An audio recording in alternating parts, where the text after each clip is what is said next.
ബേക്കറിയിൽ മോഷണം 2 പേര് അറസ്റ്റ് ചെയ്തു. ഡാഡി മോഷണം നടത്തി. ഡാഡി ഓ എന്റെ ക്ലാസ്സിൽ പഠിക്കുന്ന മീനുന്റെ ഡാഡി ഇല്ലേ? ആ അച്ഛന് രാഷ്ട്രീയക്കാരനാണ് ഡാഡിയെ പോലെ. പക്ഷെ അവർക്ക് വലിയ ബംഗ്ലാവും കാറും ഒക്കെ ഉണ്ട്. പിന്നെ നമുക്ക് എന്തതില്ലാത്ത? ഡാഡി സത്യസന്ധനായ ഒരു രാഷ്ട്രീയക്കാരനാണ്. അല്ലാതെ ഈ മറ്റേ ജനങ്ങളുടെ ഖജനാവിലേക്ക് കൈയിട്ട് വാറുന്ന ഒരാളല്ല ഡാഡി. അങ്ങനെയൊക്കെ ഡാഡിക്ക് ചെയ്യായിരുന്നെങ്കിൽ ഇന്ന് സെക്രട്ടേറിയറ്റ് വേണമെങ്കിലും ഡാഡിക്ക് സ്വന്തമാക്കായിരുന്നു. ഞങ്ങളുടെ പാർട്ടിയും ജനങ്ങൾക്ക് സേവനം ചെയ്യാൻ വേണ്ടിയിട്ടുള്ള പാർട്ടിയാണ്. നമുക്കും എന്തോ മോളെ ഇത് അങ്ങനെയൊന്നും പറയല്ല. ഡാഡിനെ വിഷമിപ്പിക്കല്ലേ വെറുതെ. നമുക്കറിയാലോ ഡാഡിക്ക് അതൊന്നും പറ്റൂല എന്നുള്ളത്.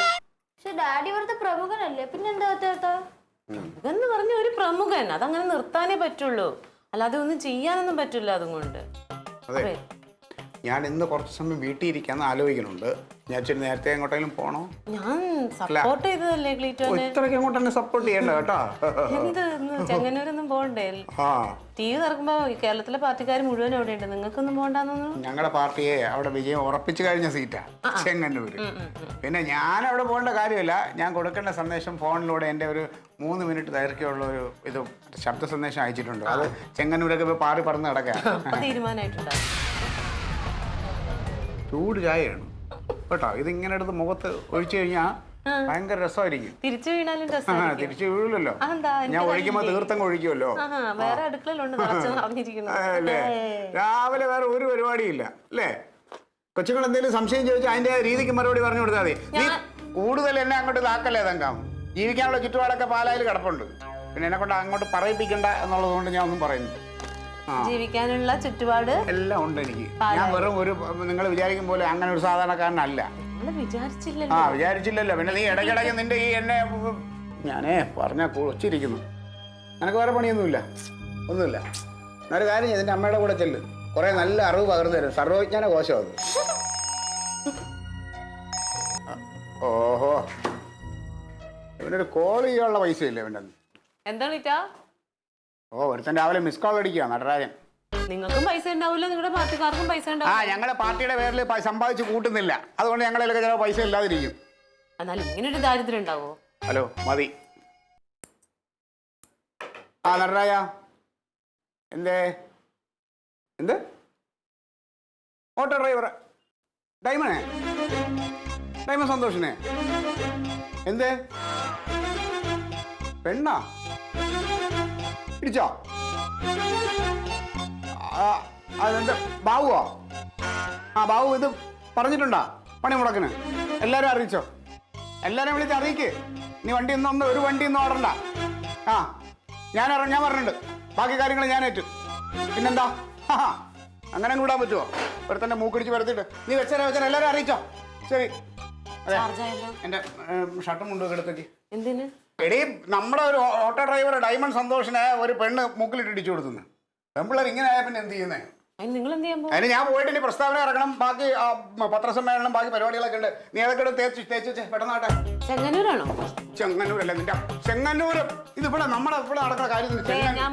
എന്റെ ഷേവിംഗ് സെറ്റ് എവിടെ? തുടങ്ങി. തേച്ച് വെക്കേട്ടോ. എടുക്കട്ടെ.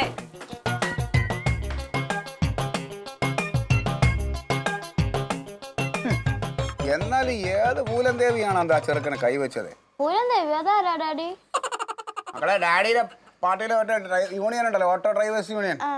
അതിലുള്ള ഒരു ഡ്രൈവർ പയ്യനെ ഒരുത്തി ഇടിച്ചു മൂക്കിലിട്ട്. അയ്യോ ഡാഡി, രാഗിയന്റെ വല്ലോ ആയിരിക്കോ?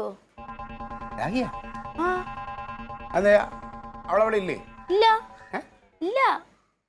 അവള് ഇല്ല. അവളാണെങ്കിൽ എല്ലാവർക്കും അറിയാം, മെമ്പറെ ഭാര്യ എന്നുള്ളതല്ലേ. അവളല്ല എങ്കിൽ പറഞ്ഞല്ലോ. ഇത് വേറെ ഏതോ പൂലൻദേവിയാണ്. എന്തൊക്കെ കൈ കിട്ടട്ടെ ഞങ്ങള്. നല്ല ഇടി കിട്ടിക്കാണോ? പക്ഷെ മക്കളെ, നീ ഇതൊന്നും കണ്ട് വളരരുത് കേട്ടാ.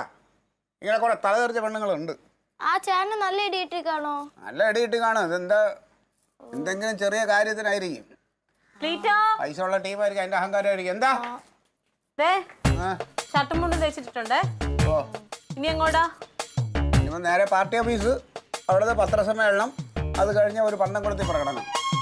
ഈ പകലോ? അല്ല, പകല് പന്തം കത്തൂലേ? കത്തും. പിന്നെന്താ നിനക്ക് വലിയ സംശയം? എനിക്ക് സംശയമൊന്നുമില്ല. പെണ്ണുങ്ങളെ കുറെ അഴിഞ്ഞാട്ടം കൂടുതല. ഓ എന്തൊക്കോ ഇതിപ്പോ ആരാന്നും പറഞ്ഞ എന്താ ഏത് സമയത്താണ് കയറി വന്ന? എന്താ? അയ്യോ കർത്താവേ, ചോര. എന്തായാലും തുടക്കം കൊള്ളാം. ചോര കണ്ടാണ് തുടങ്ങിയിരിക്കുന്നത്. മിക്കവാറും ഇത് അവസാനം ചോര കണ്ടിന് അവസാനിക്കും.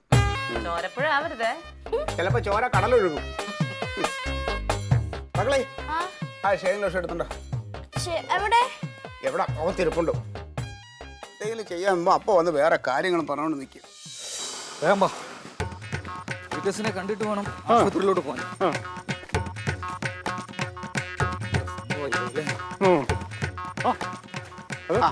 പാലം തകർന്നു. തകരുമല്ലോ. അതിന്റെ കോൺക്രീറ്റ് പണി നടന്നപ്പോഴേ എനിക്ക് തോന്നി അതിൽ സിമന്റും ഇല്ല മണലും ഇല്ല, അത് തകരുമെന്ന്. നമുക്കേ സമരം ഇനി അതിന്റെ ഫ്രണ്ടിൽ തന്നെയാണ്. അങ്ങോട്ട് പോവാം. ഏത് പാലമാണ്? മൂക്കിന്റെ പാലം, ഡയമണ്ട് സന്തോഷിന്റെ മൂക്കിന്റെ പാലം. അതാണ് മൂക്കിന്റെ പാലം തകർന്ന ആരെയും പറഞ്ഞു. അമ്മാതിരി ഇടിയല്ലേ ആ പെണ്ണ് ഇടിച്ചത്. എടേ ഞാനൊരു കാര്യം ചോദിച്ചോട്ടെ, ഇത്രയും അണികൾ നമ്മുടെ കൂട്ടത്തിലുണ്ടായിട്ട് ഒരുത്തനോ ചോദിക്കാനില്ലായിരുന്നു എവിടെ? ആ പെണ്ണിന്റെ അടുത്തൊരു വാക്ക്. അല്ല, അവള് കരാട്ടയാണോ എന്ന് എനിക്കൊരു സംശയമുണ്ട്. എന്തോന്ന് കരാട്ടെ, തിരിഞ്ഞു മാറി ഒരെണ്ണം അങ്ങോട്ട് കൊടുക്കണ്ടേ? ഇനിയിപ്പം എന്ത് നാണക്കേടായിപ്പോയി. അതെ, ഇതിനെതിരെ ശക്തമായിട്ട് പ്രതിഷേധിക്കണം. അതായത് ഇനി ഈ പഞ്ചായത്തിൽ നിന്നല്ല, ഈ കേരളത്തിൽ നിന്നല്ല, ഈ ഒരു രാജ്യത്ത് ഒരു പെണ്ണും ഒരു പുരുഷന്റെ നേരെ കൈ പൊക്കരുത്. ആ രീതിയിലുള്ള പ്രതിഷേധം നമുക്ക് ചെയ്യണം. പക്ഷേ അളിയ അവിടെ കൂടി നിന്ന ആൾക്കാരെല്ലാം ആ പെണ്ണിന് സപ്പോർട്ടായിരുന്നു. അതെന്തിനാ അങ്ങനെ സപ്പോർട്ട് ചെയ്യണത്? ആ പെണ്ണിന് പിൻബലം കൊടുക്കുന്നത് അമ്പിളിക്കുട്ടന്റെ ആൾക്കാർ തന്നെയാണോ എന്ന് എനിക്കൊരു സംശയം. നിനക്ക് എങ്ങനെ അറിയാതെ? അത് ഊഹിച്ചപ്പോരെ, ചത്തത് കീചകനെങ്കിൽ കൊന്നത് കൃഷ്ണൻ തന്നെ ആയിരിക്കുമല്ലോ. നീ ദൈവം ഇതൊന്നും മിണ്ടാതിരിക്കോ, ഒന്ന് വാ അടച്ചു വെച്ചിരിക്കോ. അതെ, ഇതിപ്പം ഇങ്ങനെ വിട്ടാ പറ്റില്ല. സന്തോഷം എവിടെയുണ്ട്? അവനെ ആട്ടോറിക്ഷക്കാരെല്ലാം അവിടെ എടുത്ത് ആശുപത്രി കൊണ്ടുപോയിട്ടുണ്ട്. ആശുപത്രി ഇറങ്ങിയ ഉടനെ നമുക്കൊരു അനുശോചനവും കൂടണം. ഓ എന്റെ കർത്താവേ, തങ്കം പറയണത് വളരെ ശരിയാണ്. ഇങ്ങനെയുള്ള കുറെ പൊട്ടന്മാരെ നേതാവായിട്ടാണല്ലോ ഞാൻ നടക്കുന്നത്. നടരാജ അനുശോചനം എന്ന് പറഞ്ഞാൽ മരിച്ചതിന് ശേഷം ചെയ്യണതാണ്. എന്നാ നമുക്ക് അനുമോദനം കൂടാ. നീ ദൈവം, നീ ഒന്നും കൂടുതൽ നീ ഒന്ന് മിണ്ടാതെ നിൽക്കാൻ പറ്റുമോ? ക്ലീറ്റസേ, ഇത് നേരെ തിരിച്ച് ഒരു പെണ്ണിന്റെ പേർക്കായിരുന്നെങ്കിലോ എന്തെല്ലാം പ്രശ്നങ്ങൾ ഇവിടെ ഉണ്ടാവും. ഉടനെ ചാനൽ ചർച്ച, മീഡിയക്കാര്, പിന്നെന്തോ വനിതാ കമ്മീഷൻ. ഈ പുരുഷന്മാർക്ക് ഏതെങ്കിലും ഒരു സംഘടന ഉണ്ടോ ചോദിക്കാൻ? അല്ല, അതാണ് നമ്മളെ ഈ സമരം കൊണ്ട് പുരുഷന് ചോദിക്കാൻ ആളുണ്ടോ എന്നുള്ളത് വരുത്തി തീർക്കണം. അത് അങ്ങനെ തന്നെ വേണം. എന്തായാലും അളിയാ, ഈ പാലത്തെ പിടിച്ച് നമ്മളൊരു കയറ്റം കയറും. ഏത് പാലം? പാമ്പം പാലം. പോടെ നടയടാ, വാ അങ്ങോട്ട് പോവാ. നമുക്ക് പോവാം. കഷ്ടം.